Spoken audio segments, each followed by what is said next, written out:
Hello. Okay. Ugh. This feels like such an almighty task. Right. Okay. To be honest, I don't really know where or how to start this video, but then equally I'm kind of like, I feel like my background has kind of done it for me. I'm sure that many of you who have watched me before on this channel will recognize instantly that where I am is not where I usually am. So here's the deal. You would think by this point that I would have written down some sort of notes or some sort of talking points so that when I came to film this video, I would be able to talk sense at you rather than just ramble like I normally do.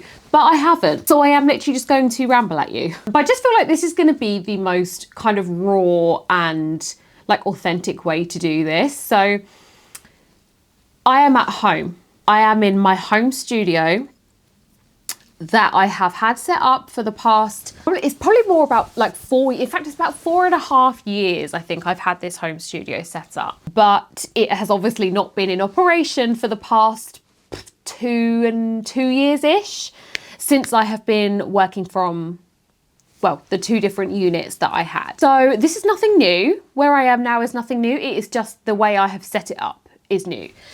So I'm just going to start from the beginning.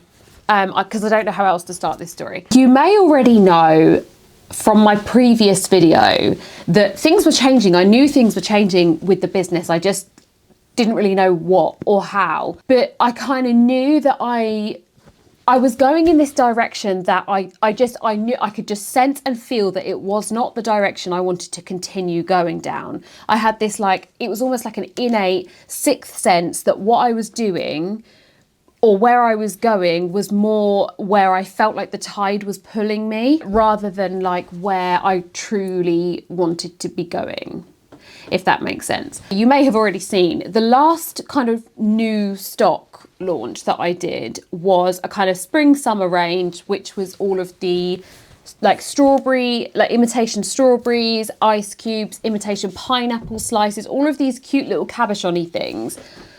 And ultimately, it was a...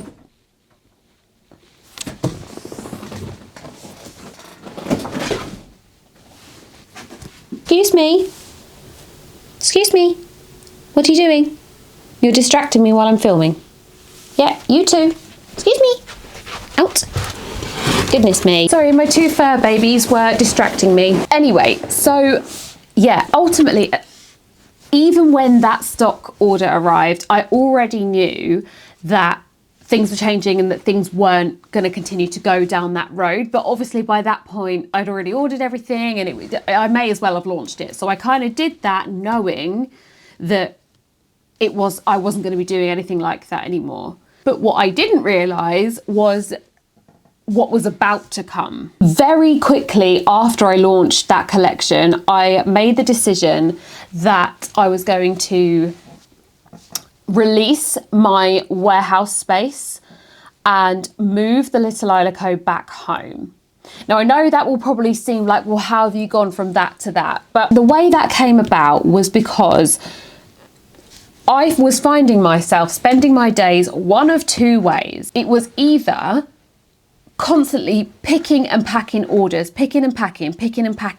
And then obviously it would be ordering the restocks and then the restocks would come in and then it's getting them away and updating the inventory. And it was all just focused around picking and packing orders, which obviously I will always forever be grateful for every single order. I will never complain about packing orders. But it's not what I wanted to be doing all day, every day, or at least for the biggest chunk of the day, because it didn't leave any room for like creative freedom. But then I found if it wasn't going that way, it would be the opposite end of the extreme in that my orders would be very quiet. And, you know, given the overheads that I had in my warehouse unit, they were so high, especially in the second unit, the most recent one that I was in, which was more than double, quite a bit more than double what I used to pay. In fact, it was almost 3 times as much as what I used to pay in the previous unit. And so with my overheads being as high as they were, that naturally meant that there was a lot more pressure to be getting sales in, which for a long time, you know, again, I thank my lucky stars, that wasn't a problem because the sales were kind of coming in on their own, and then my overheads were just a drop in the ocean compared to the sales each month. But so then on the quieter weeks or quieter months, which we all have, any small business owner who says that they never have quiet periods or quiet days or quiet weeks or quiet months, and that they are constantly getting sales in, they are lying.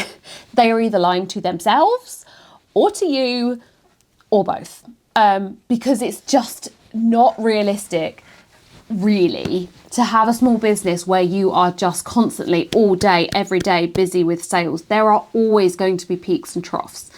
So naturally I was having these quieter periods, and then because my overheads were so high, especially in comparison to the smaller unit, the pressure to keep those sales coming in was weighing so heavily on me. And it got to the point where I found that there were periods of time where I was kind of fighting for every sale just to make sure that I could cover my overheads and keep the lights on and keep the roof over my head, essentially. There never seemed to be any happy medium. It was either go busy with orders or really, really quiet. And then, you know, with quieter periods comes the pressure to create more content, to be more present on socials, to be more kind of active, and it was just a lot. It was just a lot of one way or the other. Whenever my friends who also have small businesses say that they're having quieter periods, my advice to them was always, you know, use this time wisely. Do your admin, do your accountant work, or, you know, I don't know, do a stock take, create social media content. And I took my own advice for a long time. You know, I was doing great things with my time, but it just, without the consistency and with it being so up and down, both sales-wise and emotionally for me, all of these things together just kind of peaked, I think. I think what happened was my mind just kind of hit a wall and went, nah, this just is not me. It's not what I want anymore. Me being me, I'm quite an impulsive person. And I don't tend to sit on decisions for very long. It's kind of one of those things, once an idea enters into my mind, I kind of have to do it there and then. But having said that, I am also quite sensible with my decision making, especially when it comes to anything business related. So I didn't just jump into it and decide to kind of make all these huge drastic changes. It was very much a kind of strategic, kind of go with your heart and not your head, but also listen to your head too kind of decision. The decision that I made was to completely strip back my business offering, I suppose, and to completely kind of go back to basics. So before I ever had a unit, before I ever was, you know, before I ever saw any of the growth that I did, I was just me in this room where I would craft and, you know, sell my Starbucks, you know, the rhinestone lid vinyl tumblers that did so well for me. And I always look back fondly on those days. And it was at that point where I felt like I was kind of doing really well for myself and I thought I'm about to live my dream. It was then that I decided I'm going to launch my own glitter brand. Nobody else was really doing it at this point. Like it wasn't really as much of a thing in the crafting community as it is now. So that's what I did. I launched my own brand of glitter. It was the Little Isla Co glitter. And I loved it. To this day, it is the single most important thing in my whole business and where it started, which is with glitter and sparkles. I basically just made the decision to, or the way that I put it was that I was kind of realigning Hannah with the Little Isla Co because the two had massively separated. I had gone from being me with my little business and my creativity to Hannah, the business owner, the Little Isla Co, the business. All of the accomplishments that I've achieved, collaborating with people, you know, bringing Gotta Vinyl over from the States, same with Resin Rockers. I felt so proud of myself when I had that moment of collaborating with this huge business in America to bring their product, to the UK. and to be the first one to do it. At the time, it all felt wonderful and amazing, but that's kind of what I mean when I say I felt like I was just going with where the tide was dragging me. It's not for me. It's not where I want to be. I was so much happier as a small business owner in 2022 when I had my very, very, very small micro business in my little home studio than I was, you know, for the 2 to 3 years that followed, when it all just became far too businessy for me. I made that decision in March of this year, I think, or it might have been February. It was around maybe end of February, early March. I made that decision that I was going to strip back everything. So now that has now been and gone. And so now every single item of stock in my shop is gone, removed, except for glitter. So I no longer stock blanks, craft blanks. I no longer stock UV DTFs. I no longer stock rhinestones, pearl and rhinestone mixes, cabochons. I no longer stock resin rockers. That's what I did. I stripped the business back and then I made the decision to move home. This all happened very kind of like it was like a sequence of events. It all happened very close together. So yeah, I handed in my notice at my warehouse and have since moved out and have moved home. So now all of my stock is displayed in this room. I have it on pegboards. I have it in a store cupboard, which is outside of this room. And I already feel so much happier than I did when I made this decision. It was like a huge weight has been lifted off my shoulders. I'm in my own comforts. I have all of my, I don't know if you can see in the background here, I have all of my Loungefly sparkly backpacks. I have my pins. I've put all of my pins up here. Some of them look a bit empty because I am still waiting on some new ones coming from America. But I just feel like I have all of my kind of work set up with the benefits of being at home in my own comfortable space and no overheads, or very little overheads. It just means that I have so much pressure and time freed up to create content, experiments and tutorials and inspiration videos that I can make for you guys, which is ultimately what I love doing the most. So all in all, I'm sorry, I feel like this was such a ramble, but you should know me by now. Like, I don't really say things in a succinct way. It's always going to be a chit chat. So that's where I'm at.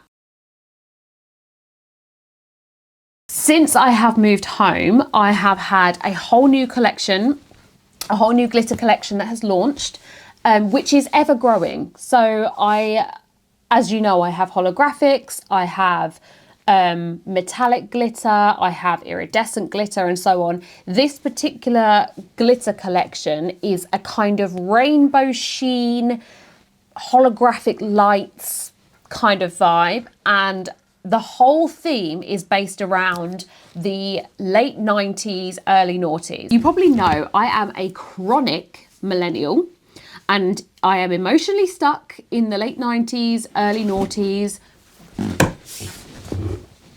Do you mind?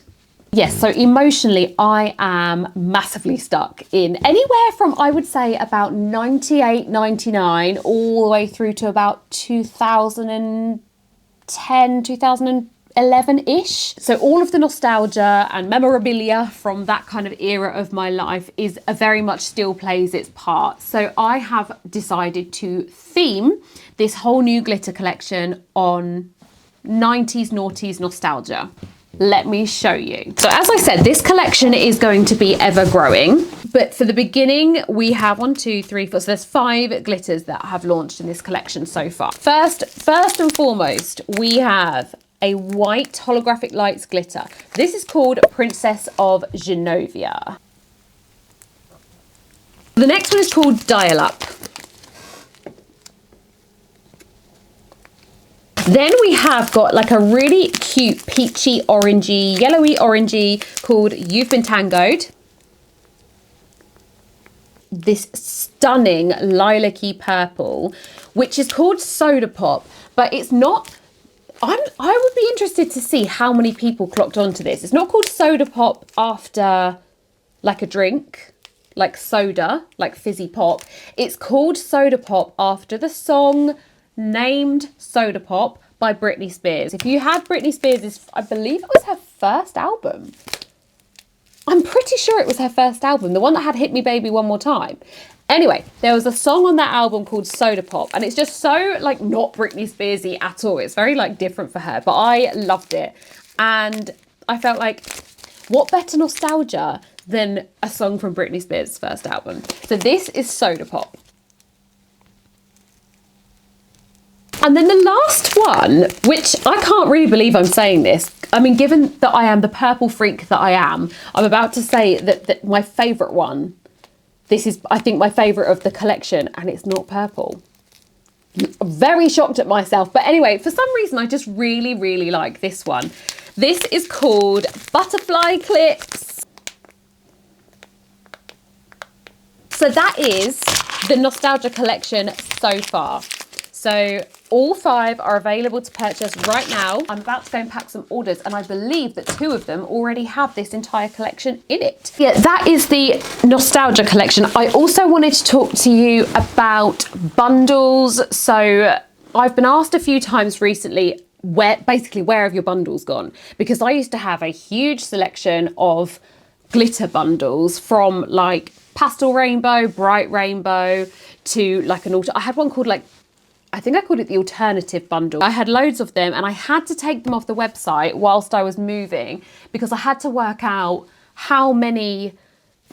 So for every bundle, let's say there was 10 packets of glitter, I had to work out how many of each colour I had available so that I knew how many to list on the individual glitter listing, and then how many bundles I could list at the same time. And I think where I'd been in that unit for so long, and it would just, everything was just kind of everywhere, and I hadn't had a chance to do a stock take, I was panicking about stock levels. I didn't know if I would be able to fulfill the orders if I had bundle orders come in. So now that I am home, as I had to kind of unpack, or I had to kind of pack everything up from the unit and then unpack it again here, it gave me a chance to do a kind of miniature stock take. There are maybe 5 or 6, I want to say, that are available right now. So feel free to go and have a look if you want to save yourself some time and some money with these pre-selected bundles that I've put together. That's kind of really all I wanted to say. I don't really even know if I've done a great job of explaining everything. I don't know if I've been articulate enough.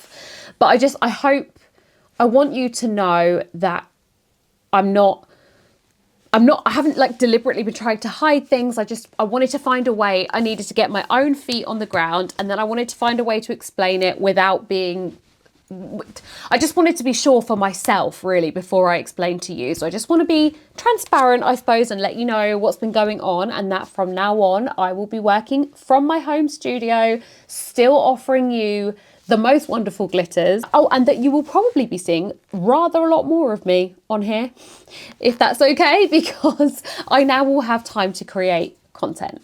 So watch this space. Love you all. Please do subscribe to my channel if you would like to see more. I mostly will be posting studio vlog style day in the life content, but I will also be doing now a lot more tutorials and inspiration posts using glitter, resin, snow globe tumblers like this one. Please do stick around. Please give the video a like if you did enjoy it, and I will see you in the next one.